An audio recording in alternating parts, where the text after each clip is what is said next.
Ahora sí. Muy buenas noches a todos. Good night, everyone. Dr. Moniz, thanks for being here. I'm going to do a small introduction in Spanish, but the slides are in English. El día de hoy vamos a presentar el caso clínico desafiante en nuestra cuarta sesión de ACORED Joven. ACORED Joven está conformado por un comité operativo en donde se destaca la doctora Catalina León, la doctora Denis Anaya, el doctor César Atencia, el doctor Carlos Felipe Peñaranda y quien les habla, Carlos Mario Rangel. Durante ACORED Joven, que inició sus actividades en febrero de este año, hemos realizado con el día de hoy 4 sesiones, en donde se han presentado casos clínicos desafiantes, controversias en retina. Ya está en marcha el grupo de investigación de ACORED Joven y a final de año vamos a realizar un concurso de conocimientos en retina. Carlos.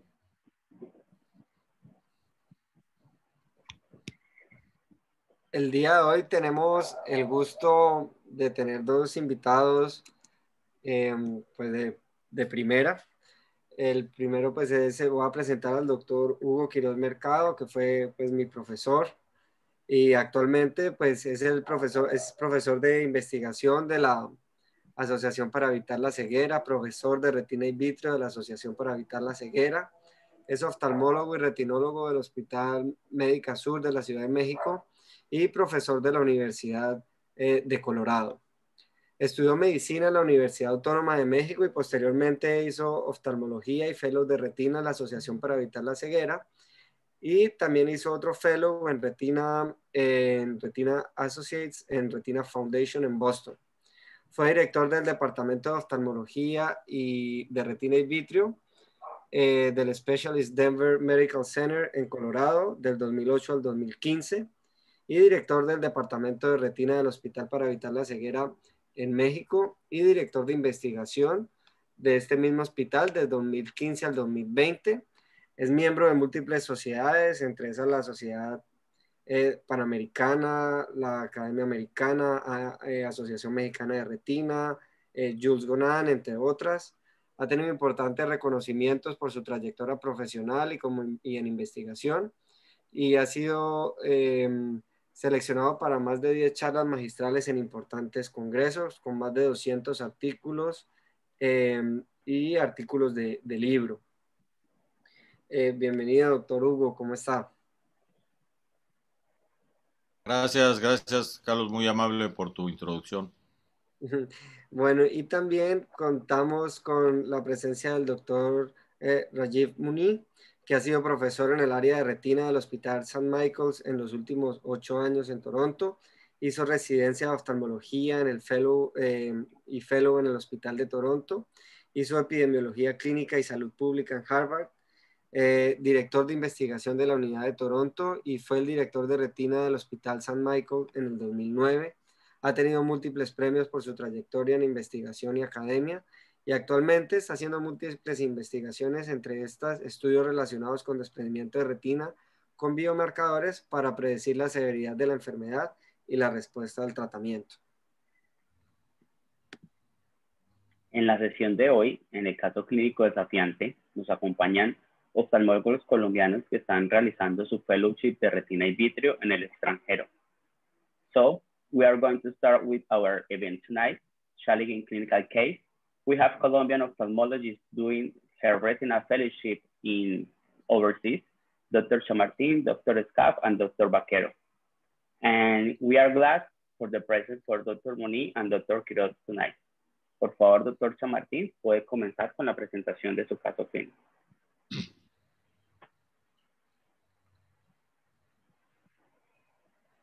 Muy buenas noches, muchísimas gracias por la invitación.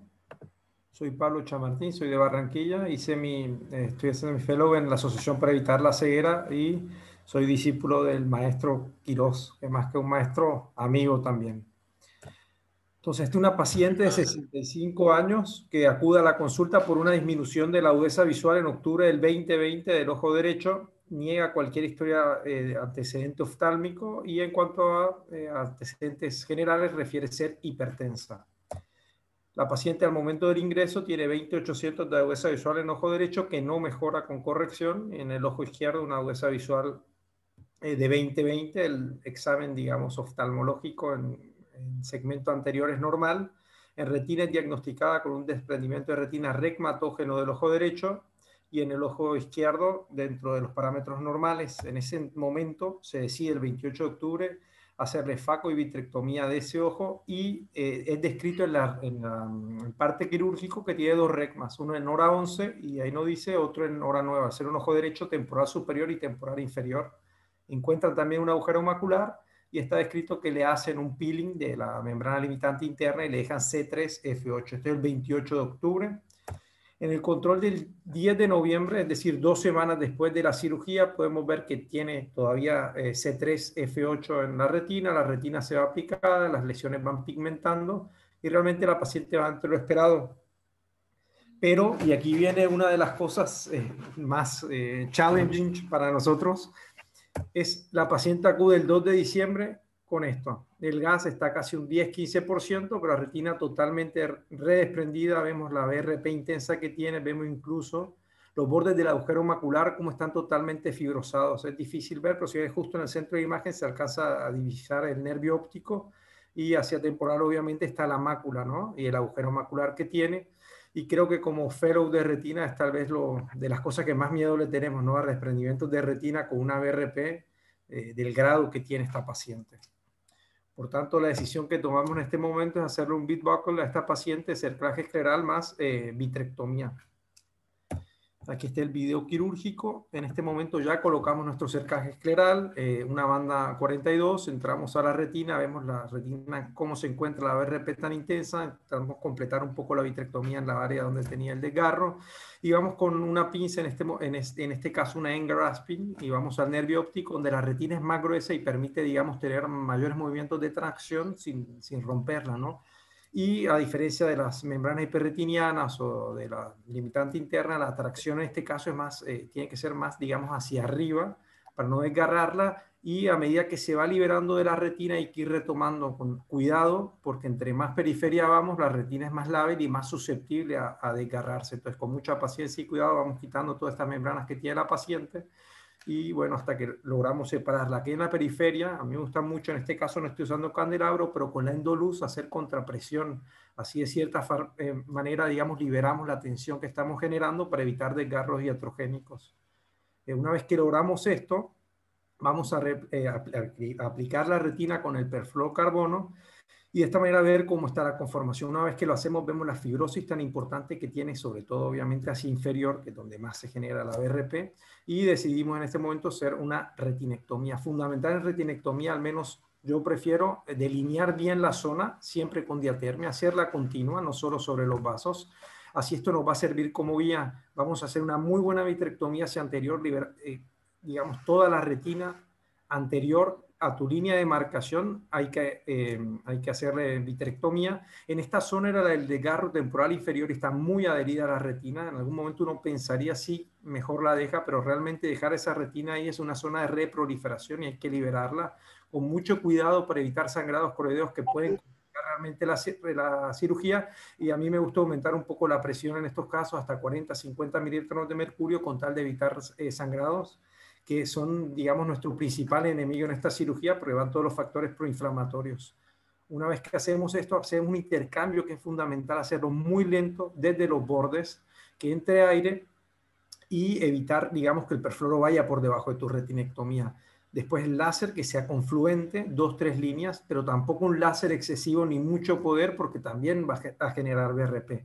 Una vez que logramos esto, a mí me gusta dejar aceite de silicón y en este momento terminamos la cirugía. En cuanto al aceite de silicón, si bien el Silicon Study Group, que ya es antiguo del año 97, dicen que es igual C3F8 y aceite de silicón, realmente que actualmente, digamos que siento que tiene mejor resultado del silicón, si no hay, digamos, una evidencia fuerte, ¿no?, que lo haga.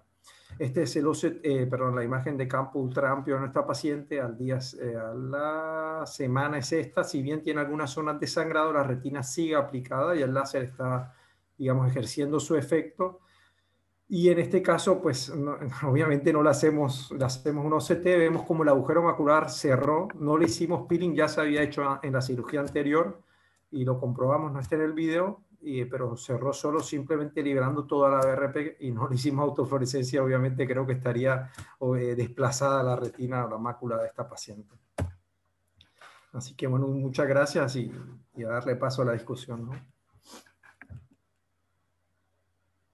Pablo, muy buen caso, muy interesante y la cirugía muy buena. Quería preguntar pues a ti y a Hugo, ¿qué opinan de las tinciones como pues el azul o el azul tripán para mirar a ver las membranas de BRP?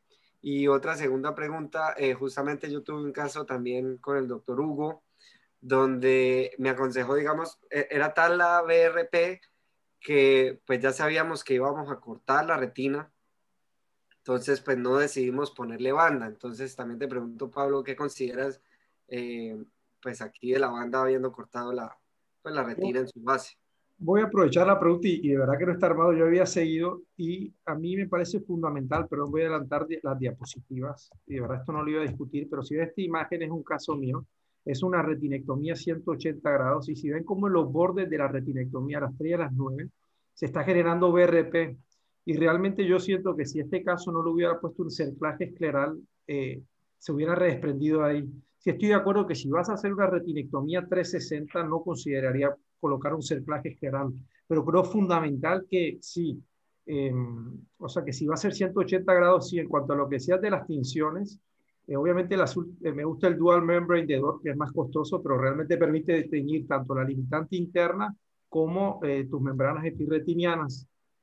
Y además siempre que voy a hacer una retinectomía, tanto 180 como 360, antes de realizar el corte hago peeling de la membrana limitante interna, que en este caso ya lo tenía, porque también evita la reproliferación. Intente extenderme lo más que pueda, obviamente sin causar algún desgarro iatrogénico. No sé qué otra pregunta hubo, pero no, creo que contesté ahí todo. Aquí. Hugo, ¿tú utilizas alguna tinción o algo para estos casos? Sí, bueno, primero, antes que nada, Pablo, me da gusto verte y qué bueno que nos pases, nos compartas el video de tu cirugía, que es una cirugía muy bien hecha, es una cirugía que no todo el mundo tiene la paciencia para hacerla y qué bueno que lo muestres para que todos te sigan mandando sus retinas porque eres buen retinólogo y buen cirujano.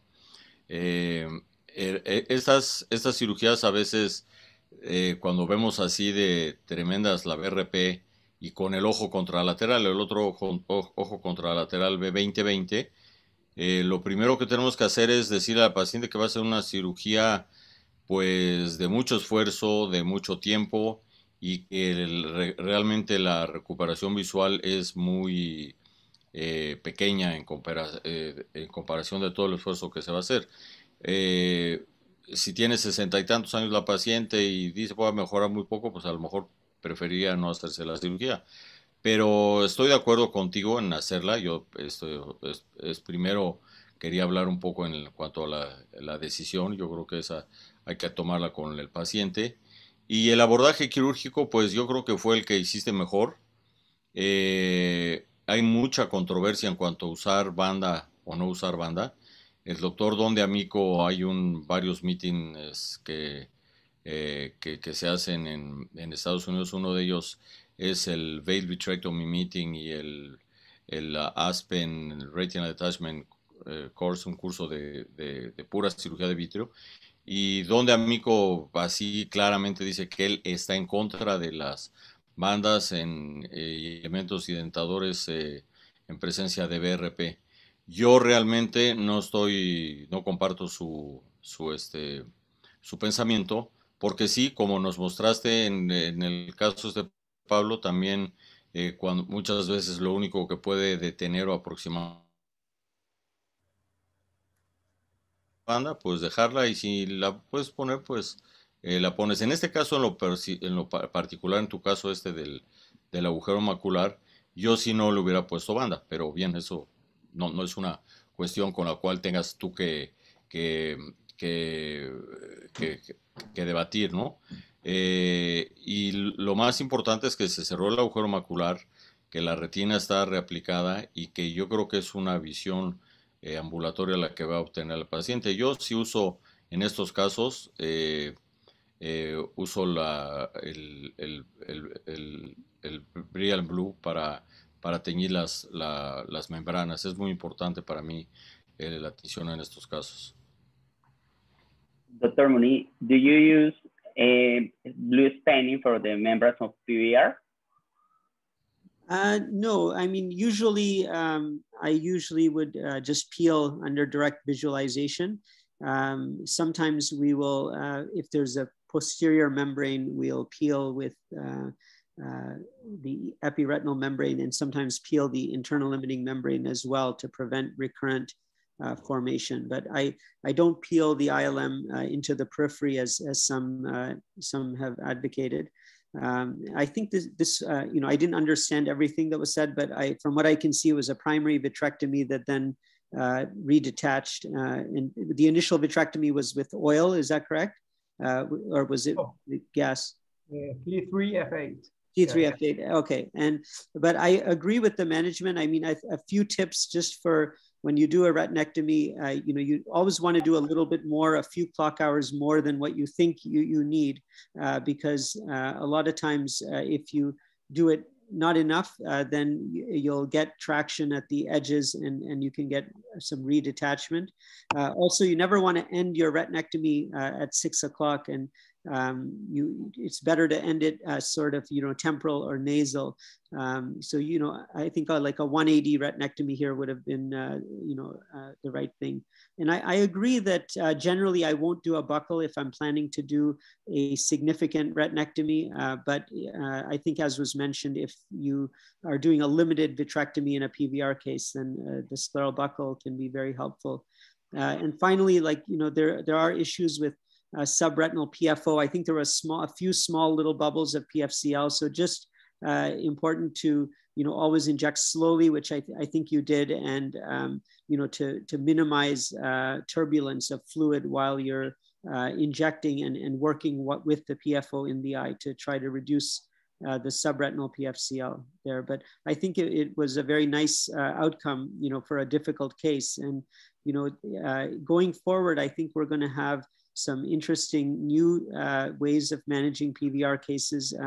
You know, some groups are looking at intravitreal methotrexate, and we're also looking at different cytokines to measure at the time of surgery to see if there's certain predictive factors that can see what kind of patients are going to end up with PVR. So, but I think it was a nice surgery. Dr. Rajiv, do you use for these cases silicone oil, or do you rather use C3F8? Yeah, I mean, I think when I'm about 10 years into practice now. In my first few years, I used gas much more in these types of cases, but over time I've learned that, you know, I don't want them to redetach, especially these types of cases, you know, so I'm more keen to go to silicone oil.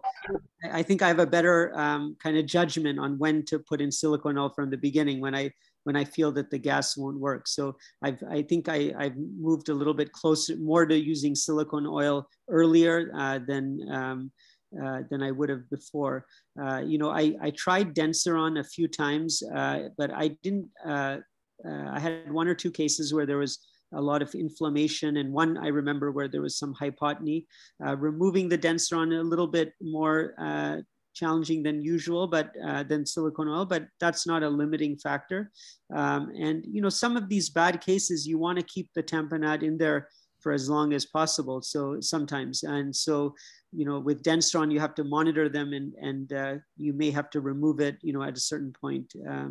So although I do have some colleagues that have left it in for a long time as well. So I think silicone oil is probably the most reasonable approach with that. Thank you.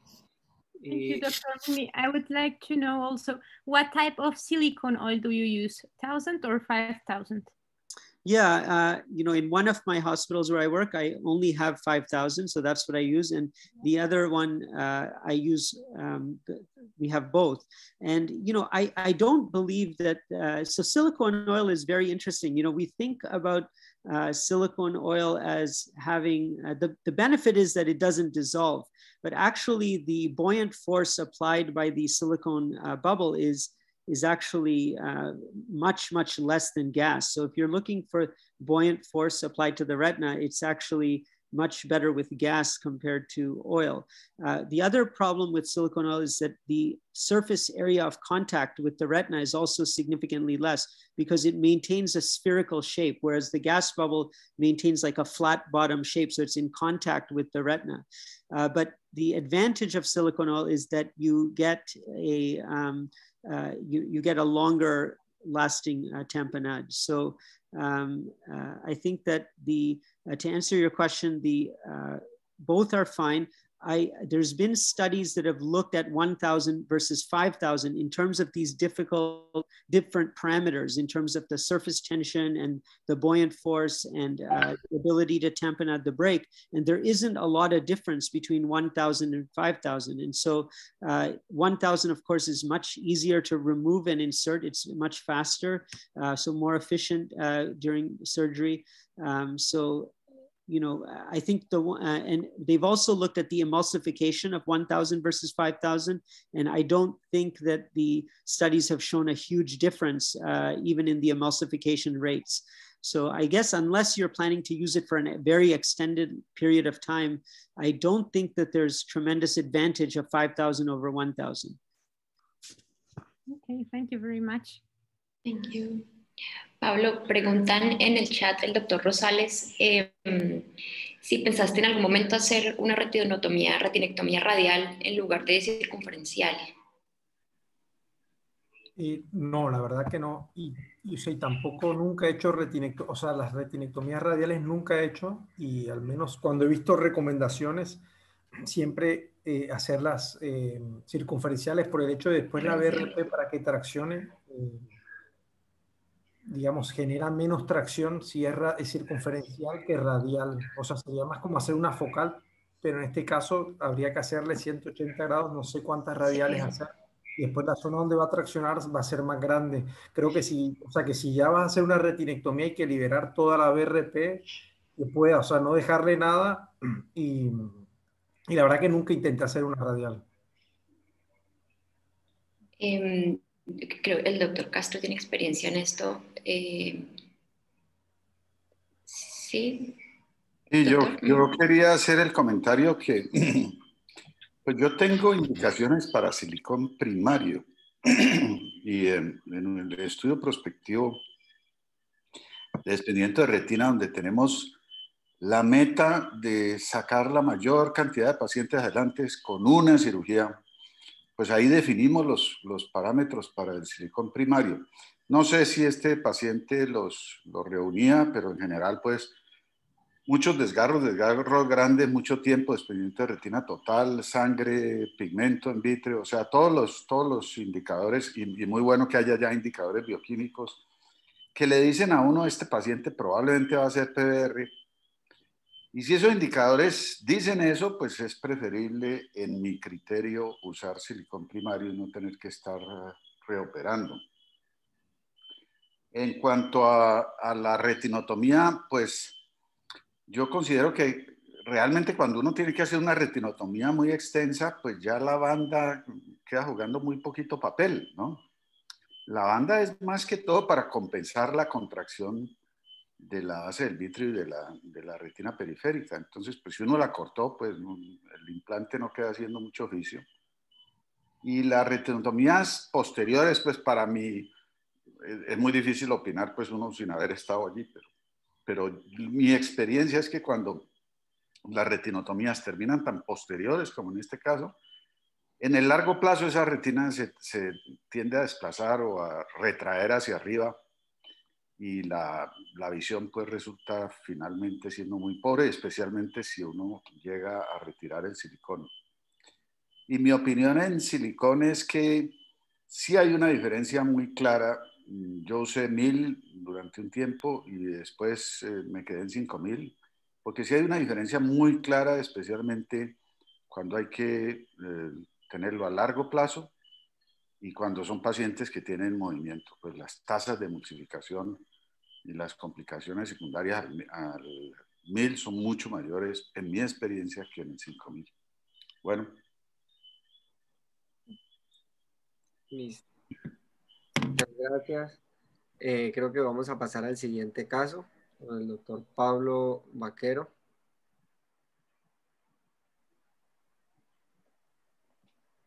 Hola, ¿cómo están? ¿Ahí alcanzan a ver la presentación? Muy bien.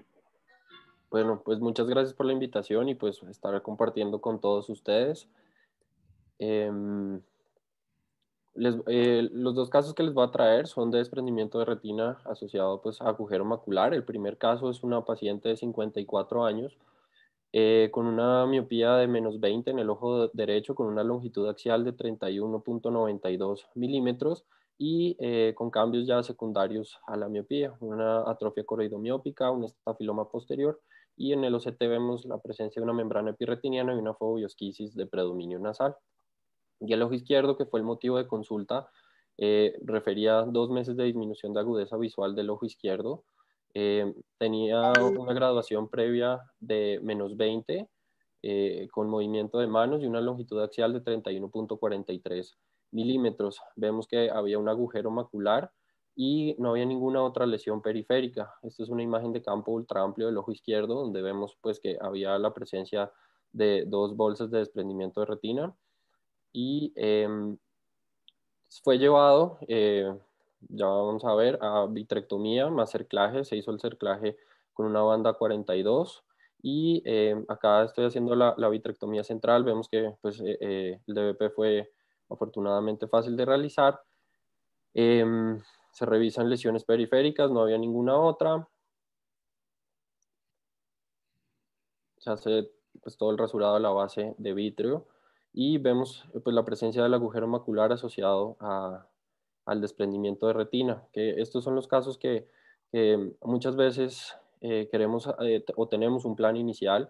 El plan inicial era hacer un flap invertido, sin embargo sabemos que en los pacientes que tienen una miopía alta y unos ejes APs muy largos, hacer la limitorexis o levantar el flap de la limitante es bastante difícil y podemos igual hacer agujeros diatrogénicos. Entonces, en este caso, pues usé la pinza de membrana limitante interna para levantar el flap, pero pues no es tan fácil como uno lo piensa. Entonces, pues teñí varias veces hasta que finalmente pues pude hacer la limitorexis. Obviamente no pude hacer el flap invertido debido pues a la dificultad que tenía pues en la manipulación, y muchas veces en estos casos también tenemos el riesgo pues de hacer una lesión retiniana pues diatrogénica en las arcadas o por fuera de las arcadas, tratando pues de hacer la limitorexis en un paciente en un ojo con desprendimiento de retina.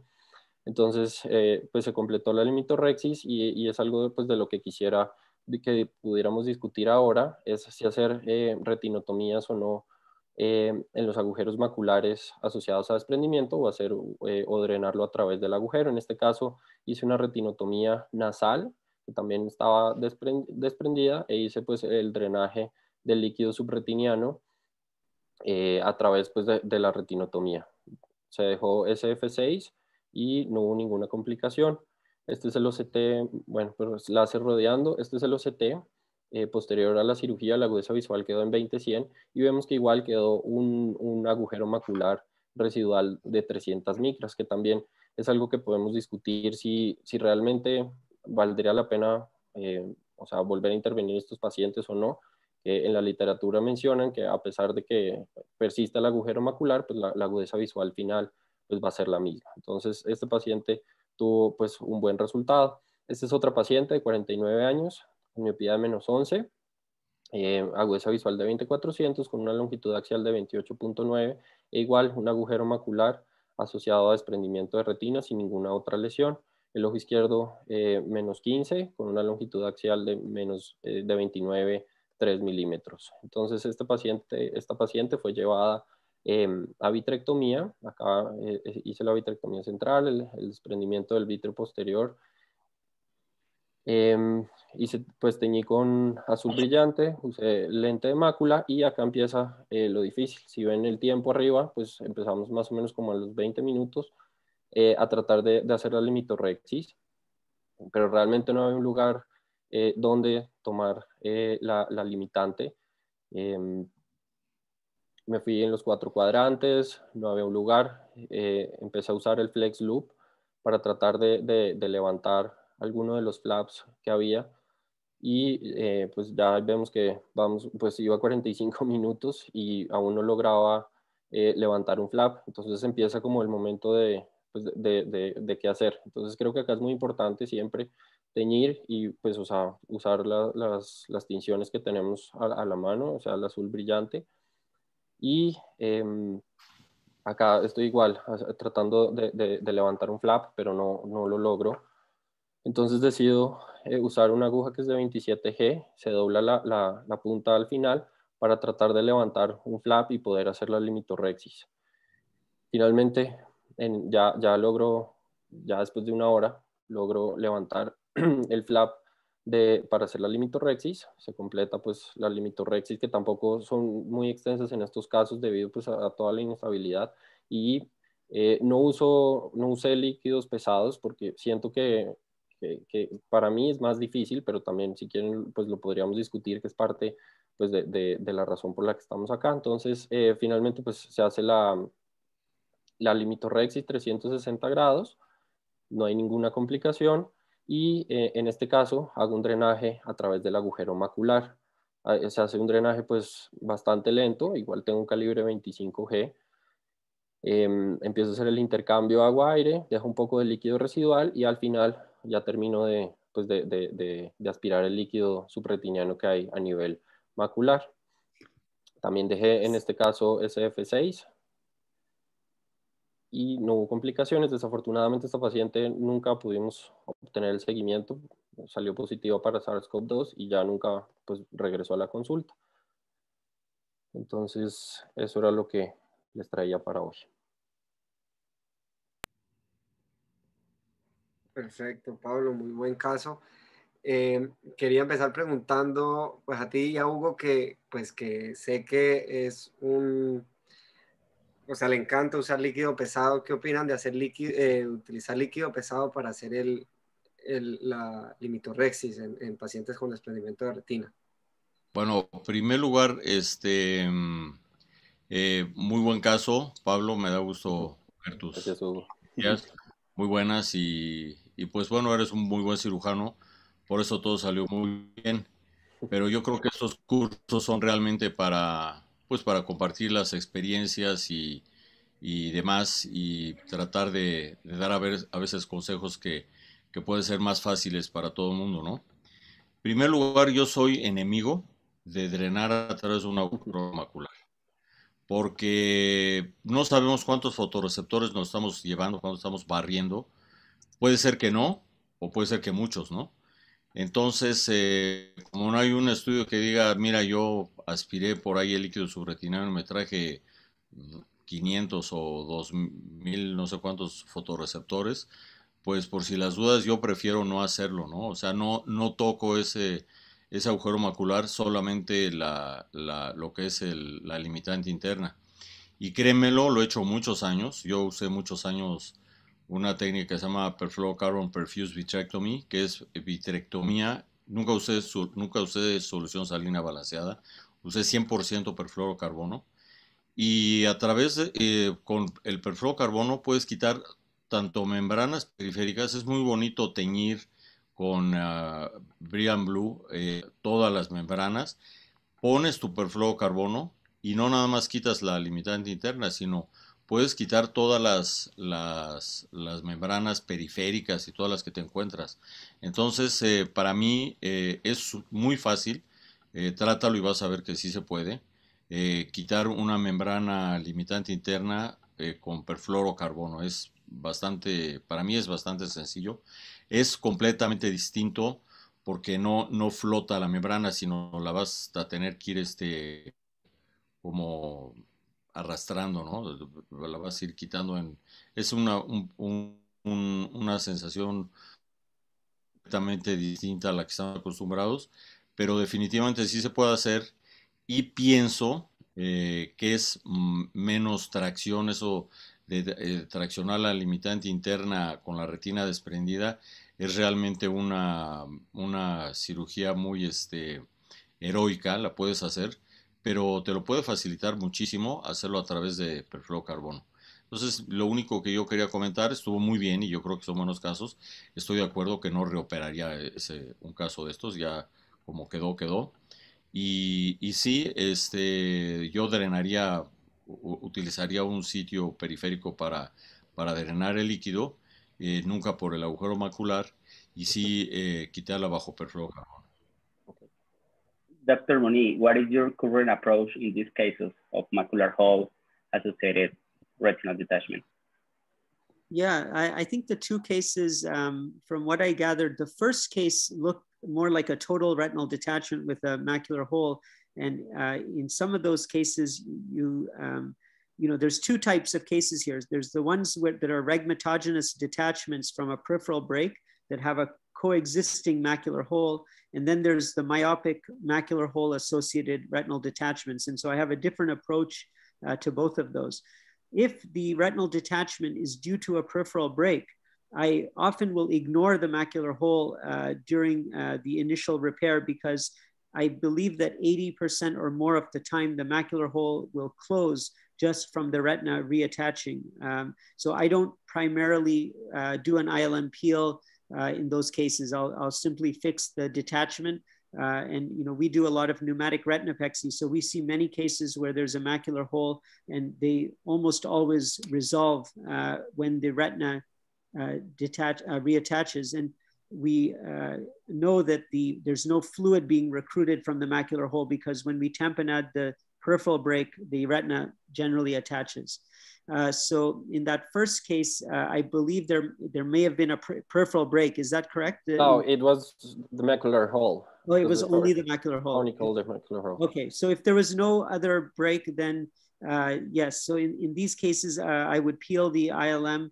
I use triamcinolone initially, and if I don't feel that I got a good ILM peel, then I will use ICG. I generally don't use, I use triamcinolone for all ILM peeling, but these myopic macular hole or, you know, cases, more challenging ILM peels are when I would use ICG. We don't have blue in Canada at this time. And the second case looked like a sort of a larger macular hole case. I think that the approach taken was good.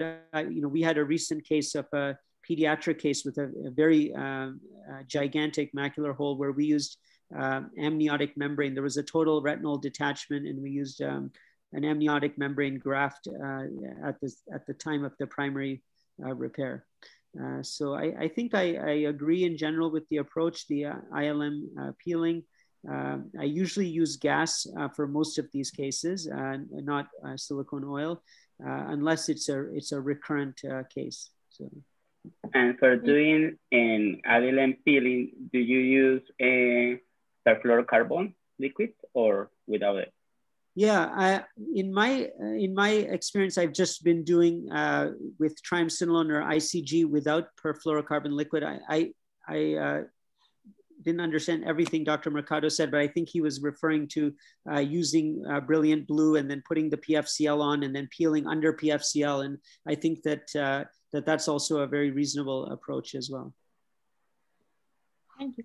Este caso refleja una dificultad grande que creo que es para todos los fellows y los que están empezando agujeros maculares, que es cómo coger el flap.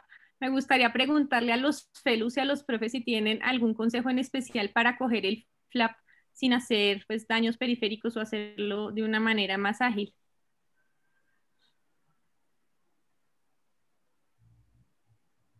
Bueno, yo lo que recomiendo, hay muchas, digo, eso de doblar la aguja es un método muy antiguo, nosotros lo usamos mucho y creo que es muy buen método. Yo lo que hago muchas veces cuando no encuentro el flap es o usar la aguja, como lo hizo Pablo, lo mostró muy bien. Otro es las pinzas, tienen dos bracitos, entonces usar solamente uno para levantar, usarlo como si fuera un pick, uno de los brazos de la pinza, una de las ramas, perdón, una de las ramas de la pinza, usarlo como pick y muchas veces buscar varios sitios y realmente se levanta. Eh, a mí me tocó usar muchísimo el ICG y realmente la diferencia de utilizar el verde de Oceanina, perdón, y el Brilliant Blue es una diferencia abismal. Yo lo que hago muchas veces es teñir varias veces. Yo creo que en el caso específico de Pablo, a lo mejor yo hubiera teñido varias veces con Brilliant Blue y encima ya poner el perfluorocarbono. Ahí sí hubiera sido más fácil, pienso, de usar la membrana. Y igual como él hizo con una aguja o con una rama usando una rama nada más de la pinza para buscar el borde de la limitante interna. Muchas gracias, Yo, doctor. yo quiero hacer una pregunta al doctor Juan David Arias, que nos acompaña esta noche, de cuál es su aproximación en estos tipos de casos. Gracias, Juan. No, pues básicamente lo que venimos realizando en los últimos 3 años para este tipo de patología en la institución es el uso de plasma rico en factores de crecimiento en su forma de membrana. Este es un tipo de producto que se prepara activando el factor 2 de crecimiento derivado de las plaquetas con cloruro de calcio y nos permite tener una membrana que hacemos o colocamos en el agujero macular o en los agujeros maculares paracentrales también, ayudando a que se pueda reaplicar la retina y regenerar parcialmente la retina. Ya tenemos una larga experiencia en este tipo de técnica y pues nos ha dado muy buenos resultados. Nos permite una gran ventaja, que es lo más importante, no tener que pelar la limitante interna, que es el paso quizás más difícil para quienes están empezando en este tipo de cirugías, que como vimos no es tan fácil siempre de realizar. Entonces, obviar el pelaje de la limitante interna nos asegura 2 cosas. Una rapidez, ser una cirugía que es reproducible, confiable, con regeneración de tejido, poder utilizar gas para la reaplicación de la retina. Y lo otro es que como no tenemos que manipular la limitante interna, logramos generalmente mejores agudezas visuales posoperatorias por no generar el trauma mecánico ocasionado por el pelaje de la membrana limitante interna. Gracias. Muchas gracias. Y una última pregunta para Pablo, o en cuanto a la longitud axial que tenían los pacientes, ¿hubo algún problema para alcanzar a llegar pues a la mácula para hacer el pelaje o alcanzaron bien los... Sí, o sea, afortunadamente alcanzaron bien los instrumentos, pero, o sea, en el video pues, que está editado, sí tenía que intentar un poco la esclera para alcanzar a llegar, sobre todo en el primer caso. Okay. Perfecto. Una pregunta. Pena. No, doctor, siga, ya pregunto. Hay un tip que utilizamos también y le enseñamos a los fellows en este tipo de casos cuando es muy difícil a veces llegar al polo posterior, ya sea para retirar una membrana epirretinal o para hacer un desprendimiento del vitro posterior o retirar la limitante interna. En estos pacientes miopes podemos hacer es colocar un trocar más posterior de lo usual, verificando que esté entrando por pars plana. Hay que recordar que estos pacientes miopes generalmente tienen pars planas mucho más grandes que un ojo normal y eso nos permite poder acceder más fácil al polo posterior o a un estafiloma posterior. Gracias, doctor. También me habían aconsejado en algunos casos retirar el trocar, esto un par de milímetros más en algunos casos también es otro. O inclusive a veces mover la cabeza del paciente también ayuda un poco, porque, o sea, sobre todo por la nariz. Y poner también el ojo en... Si ponemos el ojo en hipotonía, podemos empujar los trócares a tal punto que podemos llegar y manipular un poco las membranas. Es un poquito traumático, pero es un método que puede ser útil también, ¿no? Bueno, a continuación el doctor Luis Carlos Escaf con el último caso de la noche. Okay. Ahí están viendo ¿se ve mi pantalla? Sí. Muchas gracias por la invitación. Mi caso es acerca de una técnica que estamos trabajando que se llama Minimal Gas Vitrectomy. Y el desplazamiento de la retina después de cirugía de desprendimiento de retina es bastante frecuente, y aunque hoy en día con vitrectomía con y cerclaje escleral se alcanzan una alta tasa de éxito, por así decirlo, éxito anatómico, hay bastantes publicaciones que muestran que el fenómeno del desplazamiento es bastante frecuente, del 40 al 50% comparado con otras técnicas como la retinopexia neumática o el cerclaje escleral primario. Y podemos ver en las fotos de autofluorescencia estas improntas vasculares de donde inicialmente estaban esos vasos antes de que la retina estuviera desprendida. ¿Y qué tan significativo es este problema? Es bastante frecuente, y múltiples publicaciones muestran que puede ir desde el 40 hasta el 70% de los casos en donde lo buscamos. Hace unos años en el ensayo clínico randomizado doble ciego que se hizo aquí en el hospital, el PIVOT, que comparaba la retinopexia neumática versus la vitrectomía primaria, uno de los hallazgos fue de que los pacientes después de retinopexia neumática tenían mejores resultados visuales. Y los pacientes con vitrectomía reportaban mayor tasa de distorsiones verticales. Posteriormente encontramos que, como se mencionaba antes en la literatura, los pacientes de vitrectomía tenían desplazamiento de la retina 44% de los casos versus 7% de las neumáticas. Y vemos que en otras publicaciones los métodos de desplazamiento y el gas que se usa, o si se usa perfluorocarbono o no, realmente no cambia mucho esta proporción de desplazamiento.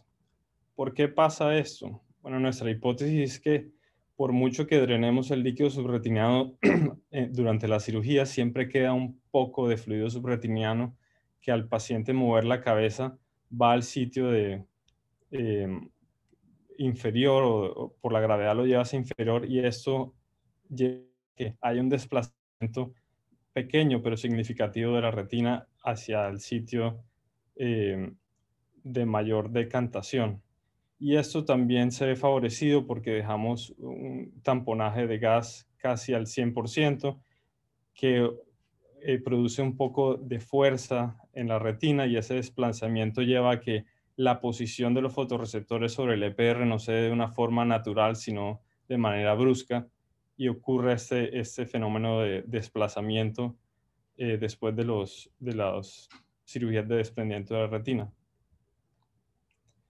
Para nuestro caso es un caso de un desprendimiento de retina en el ojo derecho, 20-400, un paciente fáquico y que tenía un desprendimiento de retina mácula off desde las 2 hasta las 10, y no vimos ningún agujero o desgarro en el examen en el consultorio. Al empezar la cirugía, empezamos la cirugía como una vitrectomía normal. Hacemos core vitrectomy, hacemos un shave 360 alrededor, usamos Kenalog o triamcinolona para identificar si la diálisis estaba todavía ahí y hacer vitrectomía de toda la base del vitrio. Después, cuando revisamos bien la periferia, encontramos que el desprendimiento en realidad se origina de este pequeño agujero. Si pueden ver, ahí hay un pequeño flap y continúa hacia inferior y hasta al área temporal, pero no encontramos ningún otro agujero. Lo tratamos con crioterapia y en este momento no hacemos intercambio fluido-aire. Cerramos las esclerotomías. A este momento casi que la cirugía está terminada, la retina está desprendida, el agujero tratado con crio, y en este momento hacemos un tap de la cámara anterior para dejar el ojo un poco hipotono y después inyectamos 0.6 cc de SF6 al 100%.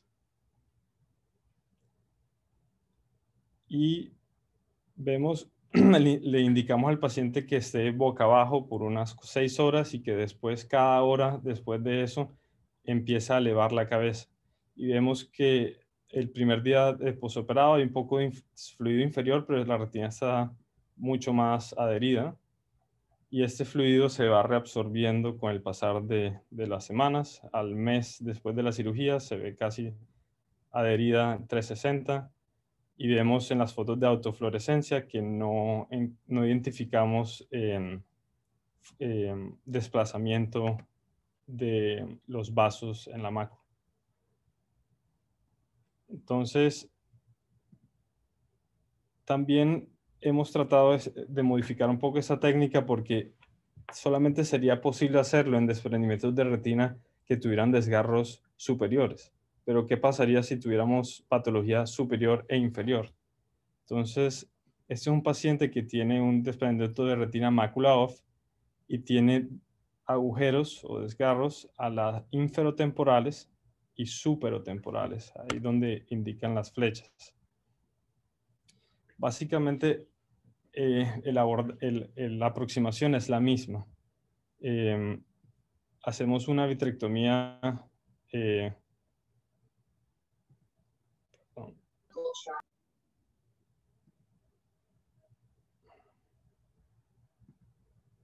hacemos una vitrectomía, hacemos una peritomía 180 y empezamos a hacer una vitrectomía central.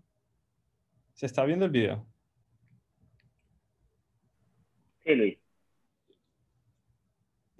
Hacemos un shave de la base del vitrio y lo marcamos los desgarros, el inferotemporal, sobre todo, con diatermia.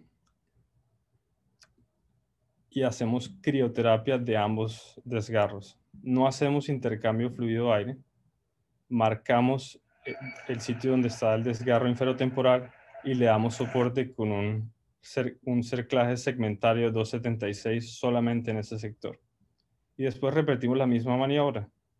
Inyección del 100% de SF6 y ese es el primer día postoperado en donde vemos que hay un poco de fluido inferior, pero la retina se ve un poco más adherida y vemos que una semana después de la cirugía ya la burbuja de gas está casi que reabsorbida y vemos que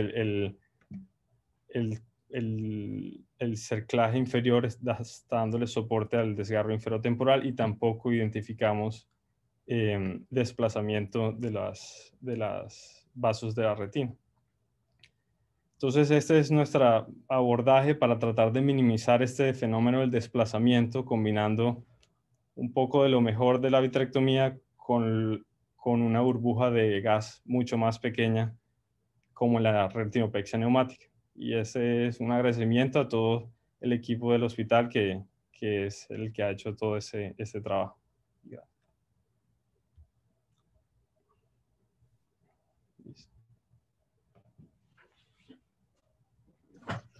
Luis, I'm sorry that you're still at work. I don't know why you're still there.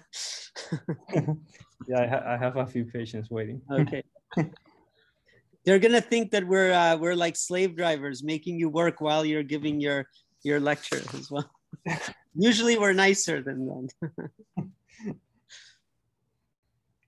No, pues está excelente el caso, pues muy interesante.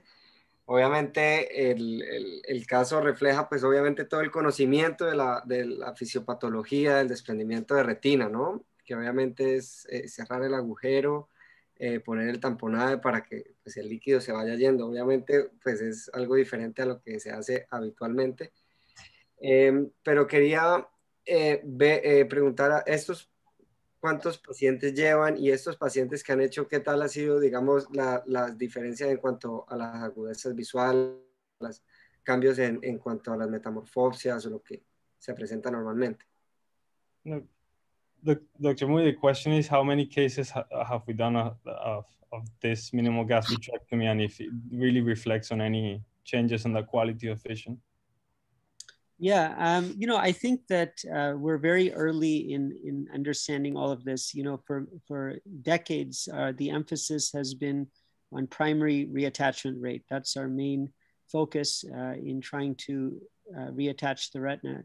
But, you know, things evolve over time, and we're learning more about that, you know, one attachment in one patient is not the same as a reattachment in another patient.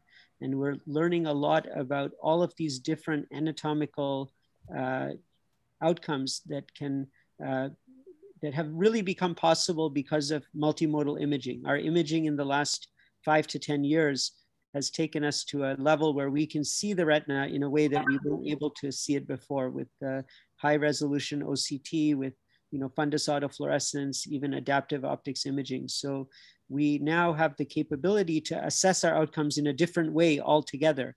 Not just is the retina attached or not, but how well is it attached? You know, so if you're putting the wallpaper back on, if the wallpaper has, you know, wrinkles in it and it's stretched and there's holes in it, it's going to be different than if it's nice and smooth and reopposed. And so, you know, to say that, you know, the retinal displacement causes vision loss or causes metamorphopsia, we don't know. But what we do know is that, generally speaking, if you put the retina back on in the position closest to what it was before, likely the patient will do better.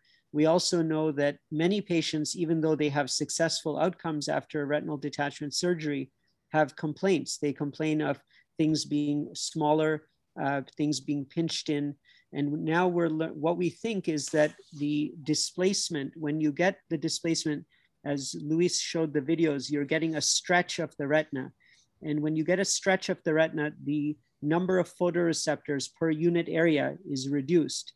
And the brain, we believe, perceives that as the minification. So if you ask your patients, even especially the ones who are 20/25, who are macula off, you know, to describe what they're seeing out of the operated eye, often they'll say that your head is pinched in and a little bit smaller. And we think that this is related to the stretching of the retina. And so now we are much more aware of these subtle changes, and that is reflecting in our surgeries to try to minimize retinal displacement, but also outer retinal folds and other of these types of anatomic abnormalities. So to date, we have done about, between the two techniques, the buccal, minimal gas vit buccal and minimal gas vitrectomy, we do maybe about 20 cases. And we have less opportunity to do them because we do pneumatic retinopexy on maybe 80 to 90% of the cases that are presenting to our busy service. So this technique is more so for in our center for specific cases where we can't do pneumatic retinopexy. So a patient has a vitreous hemorrhage and you go in and remove the hemorrhage, and then you see a single break at 12 o'clock. You know, in our opinion, you don't need to do a full air fluid exchange and a 95% C3F8 bubble. You just need a small tamponade. And similarly, cases like the first case where we couldn't find a break at the time in clinic, or patients that are difficult to examine, for example, you know, and you can't identify the location of the break, then we can't do pneumatic. But many centers don't do any pneumatic retinopexy. So if you are in a center where pneumatic retinopexy is not done, or you're not, you know, it's not part of your practice, then we feel that this is a very reasonable approach for specific cases, those that have a single break, superior break, or a single superior and inferior break where you can put a segmental buckle over the inferior break and then treat the superior one. But I think that the thinking of just doing an air fluid exchange and total full gas fill and not thinking about anything beyond reattachment, I think is going to be, over time, it's going to change because we have these great imaging tools that are going to give us different ways of assessing our outcomes. A mí se me hace muy interesante la técnica, Luis. Te felicito y a Rajib también lo felicito porque veo que los dos hacen esa misma técnica. Yo esta la veo como una retinopexia neumática personalizada, o sea, hacerle la parte, por así decirlo, que a mí no me gusta de la retinopexia neumática, es primero que hay vitrio y luego que tiene que ser una burbuja muy grande para que cubra el desgarro. Pero si tú ya hiciste la vitrectomía y pones una burbuja pequeña y lo malo de poner una burbuja pequeña es que tengas una lesión inferior, entonces la identas, se me hace una solución muy inteligente y muy plausible para resolver estos casos y creo que todo lo que se puede hacer para minimizar el trauma quirúrgico en los desprendimientos de retina reumatógenos son muy buenos y también para evitar que se vuelvan a redesprender la retina. Entonces, esta es una técnica novedosa, tiene una hipótesis muy, muy lógica y qué bueno que estén haciendo esta nueva técnica. Muchas gracias. Doctor Arias. Gracias. Thank you, Dr. Munir and staff for your excellent work. I have a question. I never before asked to the patients to take fluorescence in post-op or retinal detachment. I'm right now, after read your excellent paper, start to ask to the patients to take these exams. And also for me was that I found a lot of patients that have retinal displacement that never before I was concerned about. My question is if you know why we can see the retinal displacements in the arcades, but frequently we don't see in the macular area this displacement. Yes. So first of all, I believe that and I'm glad that you are doing it, every retinal detachment in our center has fundus autofluorescence imaging. We get it at 3 months, which we find is the optimal timing. There's also the Optos wide field, ultra wide field FAF for us we've been most successful in getting good images because the scanning laser ophthalmoscope allows to get through some media opacity that you might have with cataract. You get a wide field view. In regards to your question, the reason that you can see it in the arcade is simply because of the size of the blood vessel. So when you have a displacement of 100 microns of the inferior arcade, that is enough for you to notice the change. Because why do you have those retinal vessel printing? It's because the blood vessel was blocking the RPE before the retinal detachment occurred. So there was no sun exposure, no light exposure to those RPE cells. Then the retina has moved, and now those RPE cells are different. They're metabolically more active and they have a different composition. Because the blood vessel is thicker there, that is why you see it, because there's a larger area of RPE that was impacted. We find that you can see macular displacement much less because of the caliber of the blood vessels and the fact that the area of hypoautofluorescence will be much more limited. But we have done now high magnification Zeiss photograph of the macular area. And when we look carefully, we see it there also. It's just that the majority of the time with our wide field testing and without, with our usual imaging, it doesn't have enough of a resolution to pick it up. So now what we are doing currently is we are using the adaptive optics imaging with RTX from Paris. And we are looking at the cone spacing and the cone density and we believe that that stretch of the retina that's causing the displacement will be noticed in the macular area by a change in the spacing of the photoreceptors. But to answer your question, it's a sensitivity of the test rather than the absence of displacement.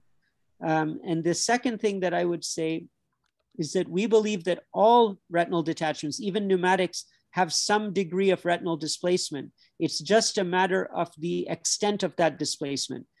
To think that each photoreceptor is going to go back to its exact same position is very unlikely. But what we find is that when the proportion of patients that have noticeable displacement is much less with procedures where you use the RPE pump. So that could be a scleral buckle, a pneumatic retinopexy, or minimal gas vitrectomy. In those cases, we're not seeing displacement as much. We see it consistently when we use a full gas tamponade, and it's related to the buoyant force of the bubble that's causing this stretching of the retina due to a movement of fluid under the retina afterwards. So, I think that these are some of the points to address. Thank you. I think other reason could be that the patients had a better RPE pump in the macular area rather than the posterior pole in the arcades. Maybe it's the reason because we can see sometimes this retinal displacement in the macular area. That's interesting. I mean, I'm not sure that it's related to the differing fluid resorption rather than the stretching of the retina that's occurring. I believe that the majority of the problem is that detecting this retinal vessel printing on very small vessels is the challenging part. But that's an interesting idea. I haven't thought about it too much, because we have not attributed retinal displacement to the RPE pump reabsorbing the fluid. What we think is that at the end of vitrectomy, there's always some subretinal fluid, whether it's you use PFCL or a posterior retinotomy or drainage through the peripheral brake, there's always a bleb of subretinal fluid that's left behind. And what happens is the patient usually doesn't position immediately face down. Their head is lifted, and there's an effect from the bubble and gravity that makes the fluid go away from the gas bubble, which is usually inferiorly. So you'll see that in 80 to 90% of cases, the retina is always shifted inferiorly. If it was due to something physiological, you would expect it in all directions or towards the drainage site, but it's always consistently inferiorly. And we think it's related to this gravity and the buoyant force. I should say that how can we minimize displacement other than doing these types of procedures that are RPE pump based? So we know that immediate face down positioning, so log rolling to face down and staying perfectly face down is helpful. We are doing some studies looking at face lying on your back, face up, to allow the RPE pump to reabsorb that fluid without the bubble pushing it to the periphery. We also know that primary silicone oil has less displacement because of the reduced contact area on the retina and the reduced buoyant force of the bubble.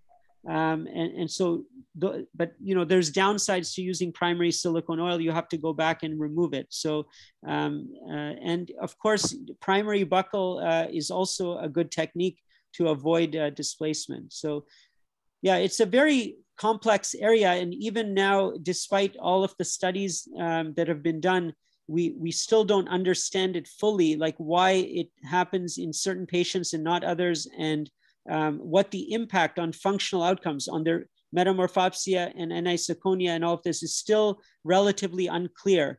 But this is what makes our specialty so exciting, that we get to learn about this and try to figure out a new problem. Thank you. Thank you. Dr. Castro? Yeah, I think it's a great addition to the simplification of techniques. We do pneumatics, but we are restricted. Our indications are the good cases, the localized, recent, very good prognosis cases. Because the vitreous, when you don't remove the vitreous, that's the one that makes you fail in pneumatic. Now, your idea of removing the vitreous and doing a pneumatic is great because it takes the advantage of both techniques, even if you don't think of displacement. Now, in terms of displacement, we've been doing for a long time a technique that we call meridional retinotomy, which most people would call radial retinotomy. What we do is we just remove the flap to the ora serrata. So when you do the air fluid exchange with perfluoro, you reach an almost complete expansion of the retina. There's almost all the time, in all the surgeries, we achieve no residual subretinal fluid with this technique. So that would be an approach for the more severe cases, the bigger tears, and the smaller tears and the better prognosis cases, like the ones you presented. I think it's a great technique. Thanks a lot. Yeah, that's a very interesting concept. And, you know, there's two different things that, because there's two different things here that as far as integrity, so this concept of integrity, we have this retinal displacement factor, but then there's a whole other thing related to interdigitation of the photoreceptors with the RPE. And the traditional thinking is that you want to remove as much fluid as possible and dry the retina and have the retina attached. But again, now that we have better imaging, we can actually determine whether that's truly better or not. And some of the research that we have done shows that when you allow the fluid to reabsorb naturally by the RPE pump, that you have less outer retinal folds and less discontinuity of the ellipsoid zone and the external limiting membrane and these layers of the photoreceptors. And so again, we don't have the full answer, you know, and I don't know the answer to that, whether it's better or not, but my hunch is that not trying to dry all the fluid and letting fluid reabsorb naturally as much as possible, as long as you've closed the retinal break, is going to give you, the patient, the best reattachment in the macula and their functional outcomes. But I understand the concept of what you're saying related to the related to trying to remove the fluid, and by extending the break, you're basically getting a better drainage.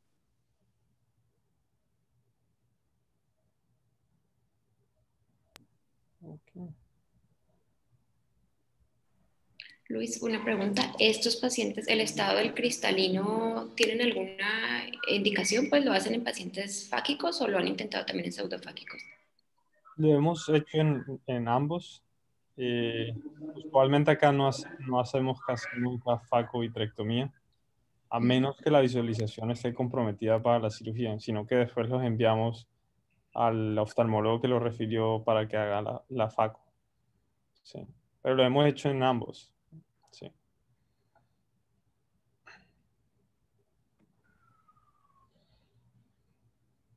Y te preguntaba, en el segundo paciente, ¿cómo lo posicionaste? ¿Igual que el primero? ¿Las primeras 6 horas y luego que fuera levantando la cabeza? Exacto. Casi que lo tratamos como si el desgarro inferior no existiera. No existiera. Face down o boca abajo 6 horas y después steamroll, que es cada hora levantar la cabeza 30 grados hasta que llegues a la posición en donde vas a ocluir el desgarro, que en ese caso era a las 11, entonces totalmente con la cabeza elevada. Sí. I just wanted to make one other comment on pneumatic retinopexy, and there was a very interesting comment regarding, you know, when a pneumatic fails and the selection criteria. I certainly agree that those cases that are good, the ones that have a single break or within 1 clock hour, are the best cases to do pneumatic on, especially if you're not doing many of them. The one thing that's important to, we do have a much broader criteria, but the key is that when a pneumatic is failing, the worst thing you can do is sit on that detachment, wait a week and do surgery. So when we see that a pneumatic is failing, you know, even if it's a Friday night or a Saturday, when it's failed in my opinion, and you go on to surgery right away. Waiting for a week until you have the next OR day, those are the times when you have bad outcomes. And so in all of the trials that we did around pneumatic, that we never found a greater increase of PVR with failures. And in fact, you know, Paul Turnamby and all his studies, the same thing, but that requires very conscientious follow-up and care, especially when it's not working. And I think that is what will minimize having those bad outcomes, because the act of doing a pneumatic retinopexy is not going to cause problems for the patient. What's going to cause problems is when it doesn't work and then you don't address the problem, you know, in a timely manner. I think that's really the message. Okay. Bueno, gracias a todos por su participación de hoy. Fue una reunión muy productiva. Nos alegra mucho que sigan acompañándonos en estos eventos. Thank you, Dr. Mooney. Muchas gracias, Dr. Quiroz, y principalmente a los fellows por compartir sus casos que estuvieron excelentes. Los invitamos a todos a nuestra próxima sesión en junio, que será sobre endoftalmitis. Muchas gracias por asistir. Gracias. Muchas Gracias. gracias. Thank you, Dr.